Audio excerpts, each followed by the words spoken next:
இப்போ பார்த்தீங்கன்னா நம்ம முருகர் கோவில் அந்த கோவிலில் தான் இருக்கும். அந்த கோவில் கொடிமரத்தில் வந்து பார்த்திங்கன்னா ஒரு பக்கம் பாருங்களேன், இங்கே நந்தி வந்துட்டு சிவனுக்கு வந்துட்டு இது பண்ணுற மாதிரி இருக்கா, சிவனுக்கு அடியில் வந்துட்டு பார்த்திங்கன்னா நந்தி ஒரு பாதுகாக்கிற மாதிரி இருக்கா. அப்படியே இந்த பக்கம் வந்தீங்கன்னா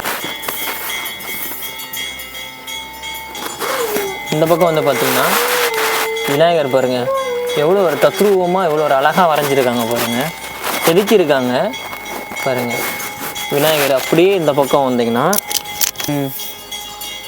அப்படியே இந்த பக்கம் வந்து பார்த்திங்கன்னா ஒருத்தர் வந்துட்டு ஒரு நடனம் ஆடுற மாதிரி ஒரு வடிவமைச்சிருக்காங்க. இது ஆனா பெண்ணான்னு தெரியல, அதே இல்லாமல் இது யாருன்னு தெரில.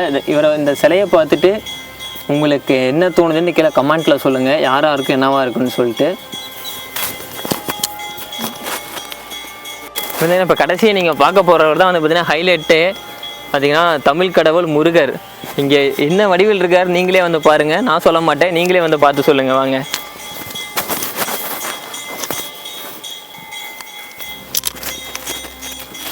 தமிழ் கடவுள் முருகர், நம்ம கோடான கோடி பக்தர்கள் இருக்க முருகர் தான்.